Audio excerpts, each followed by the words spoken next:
Hello and welcome, ladies and gentlemen. I want to thank you for tuning in for another edition of Truthbuster News. I'm your host, Truthbuster, and it's May 24th, 2017. And this is another part in the series I created. And you can look on my channel, look at the playlist. Government-funded terrorism.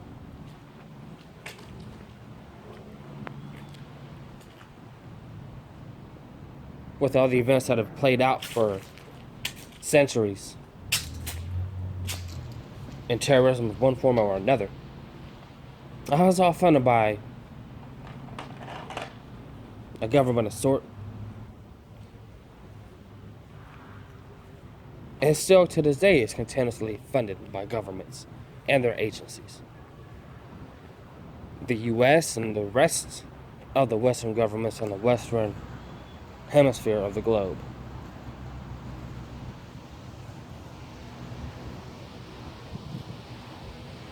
But sometimes I wonder, will there ever be a day they stop funding it? The answer is no. No, they will not. Because it's part of the agenda, part of the plan to depopulate humanity, to get 100% control and domination of every aspect of life.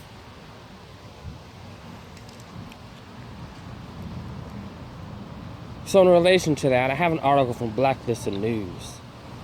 And before I jump into the article, I want to throw out there that the failed promises that Donald Trump has not fulfilled during his campaign run. And yes, there are several. But one that should stick out to all of us in one aspect or another is that, didn't he say that he was going to hold those responsible and behind 9/11 accountable? Didn't he say that? Yeah, I think he did. He also said he was going to conduct proceedings to have the 28 pages released so that the public could view them, to see for themselves how Saudi Arabia quarterbacked 9/11.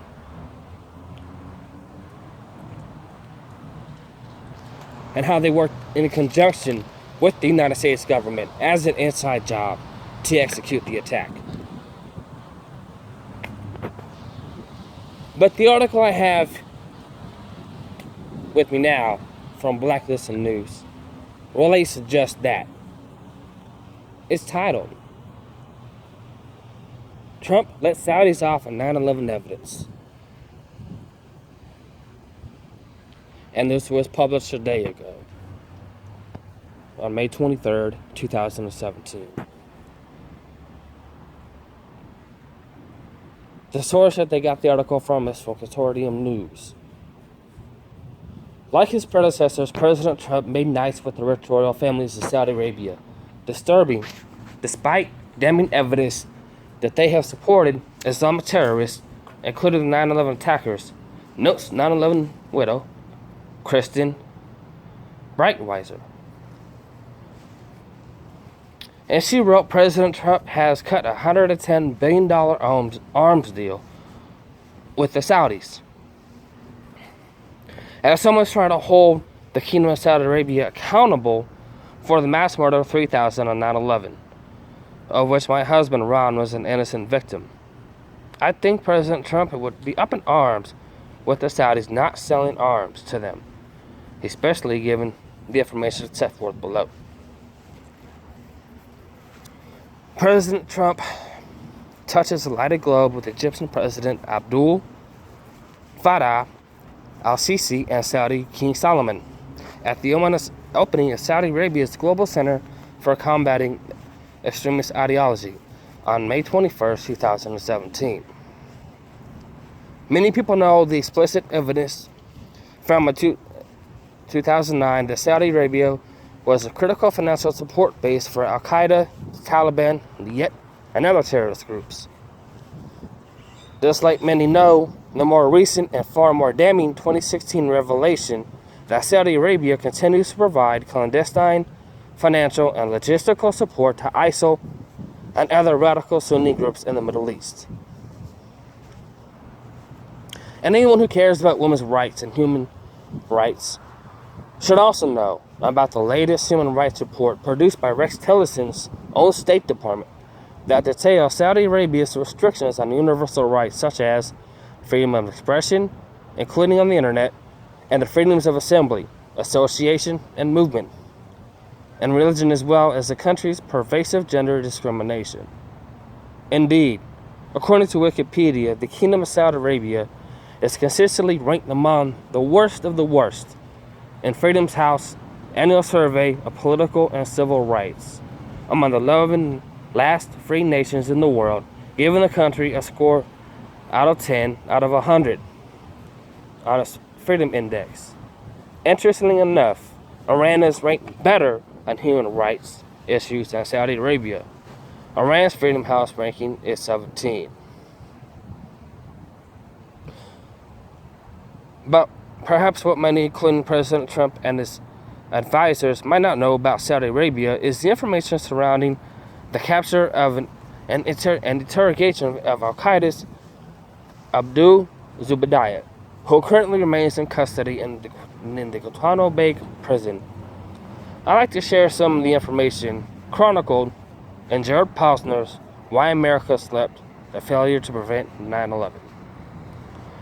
With the hope that learning this information might further crystallize why the 9/11 families are so driven to hold the Kingdom of Saudi Arabia accountable for its alleged role in the 9/11 attacks.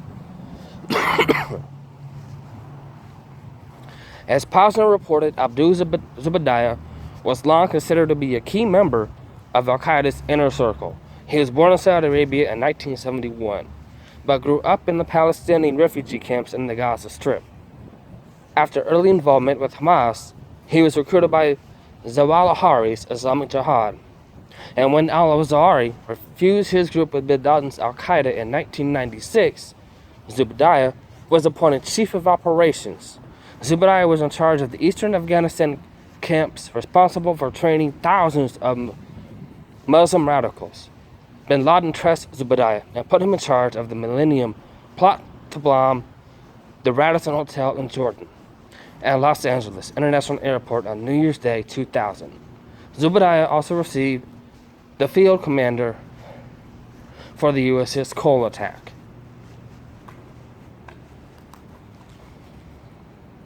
Thankfully, Zubaydah was captured by U.S. Special Forces in 2002.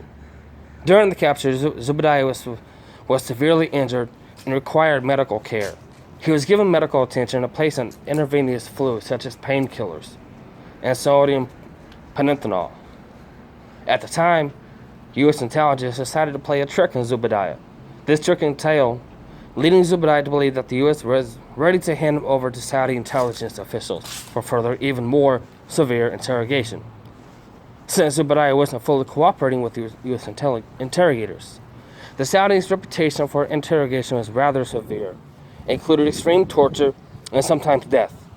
U.S. intelligence surmised that facing in the threat of being handed over to the Saudis, Zubaydah would want to stay with the U.S. interrogators who were giving them medical attention, and therefore Zubaydah might be more willing to talk.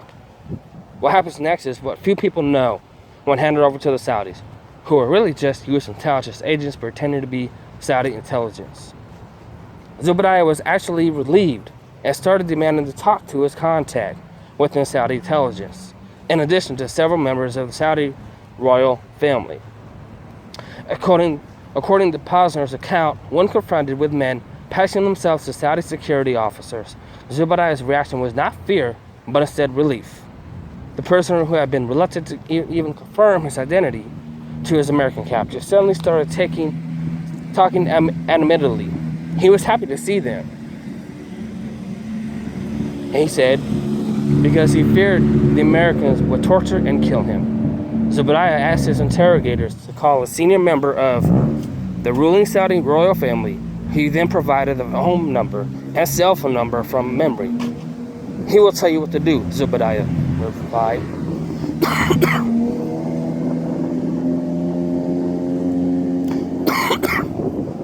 here's the Rosetta Stone in this topic. Upon further questioning by his Saudi interrogators, Zubaydah raised his voice and unleashed a torrent of information that one investigator refers as the Rosetta Stone of 9/11, or what he claimed was his work for senior Saudi and Pakistani officials.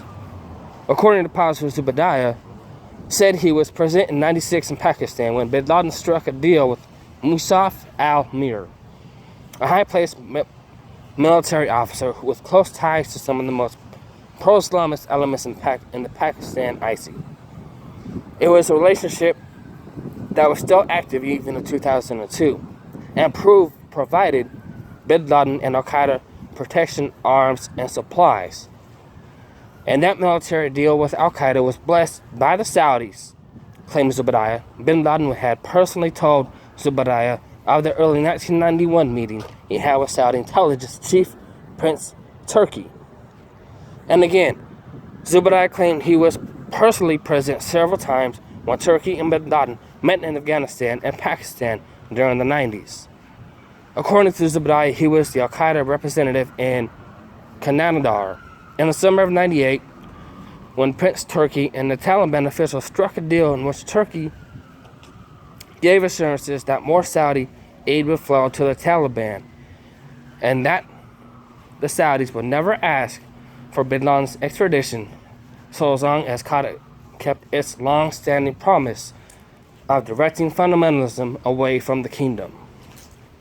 Posner reported that Zubaydah insisted that the Saudis not only sent money regularly to the Al-Qaeda, but he personally dealt with through a series of intermediaries with several members of the royal family.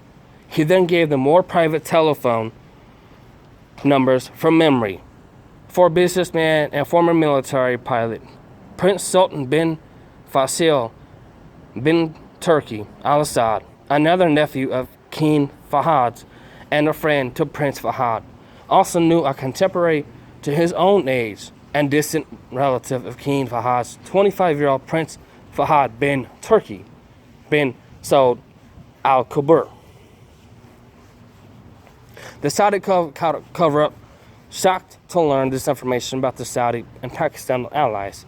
Saudi officials investigated the claims put forth by Zubaydah, and then they decided to pass some of the information to their Saudi and Pakistani counterparts, hoping to gain a better understanding of the situation. Posner continues the agency was interested in monitoring the behind-the-scenes responses of its two allies, as in what they were officially replied on the record.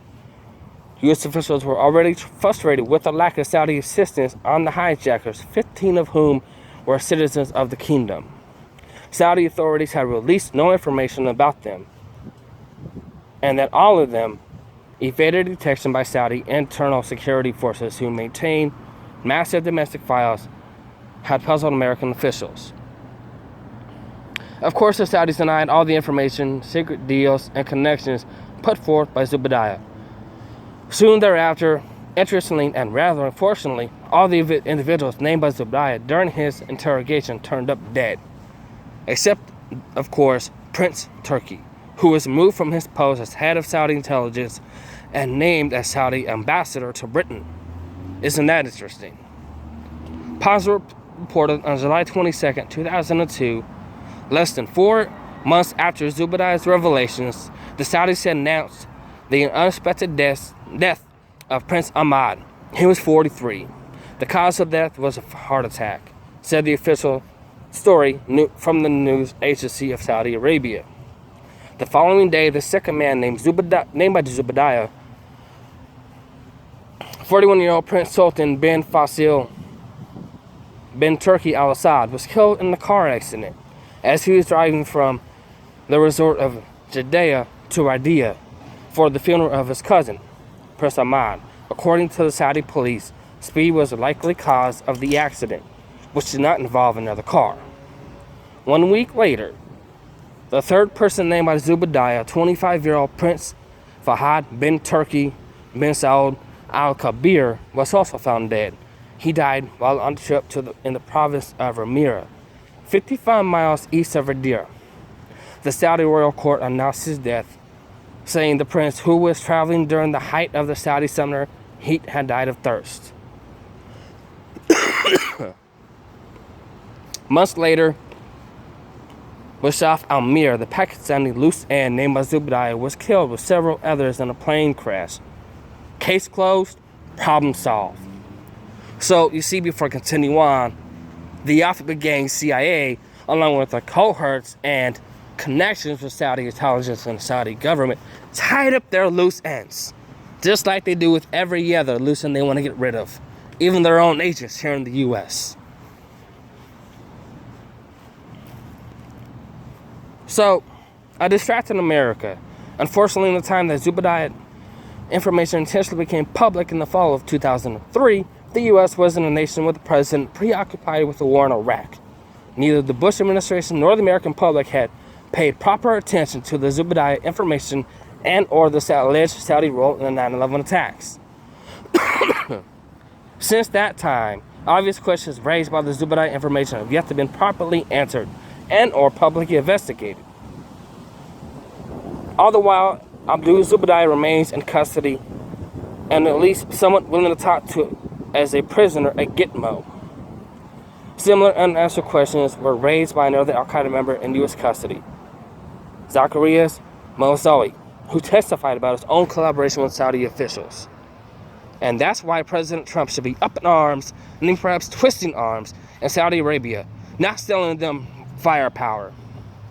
Because the record and facts surrounding 9/11 attacks, whether provided them in so-called 28 pages, the 9/11 Commission report, and its voluminous footnotes, or other sources like Posner's book, all paint a very strong finger at the Kingdom of Saudi Arabia and its role in the 9/11 attacks. The Saudis should be held accountable for the alleged role in the court of law. 16 years post 9/11, and the families are still earnestly trying to receive a mediocre of justice in the court of law by providing all the evidence we have gathered against the Kingdom of Saudi Arabia. We simply want our day in court. We certainly hope that Trump and Congress will continue to support us in our path and to justice and holding the Kingdom of Saudi Arabia accountable for its alleged financial and logistical role in the murder of our loved ones.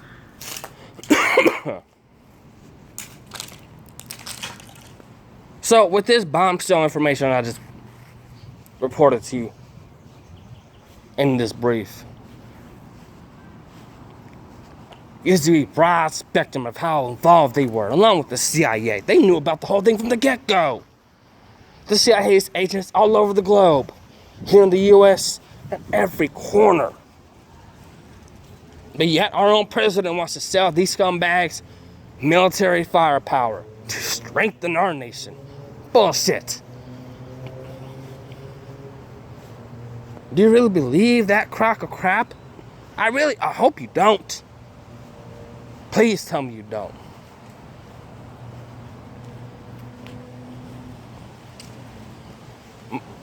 Hear my words, we have been duped. We've been screwed with no grease. Once again.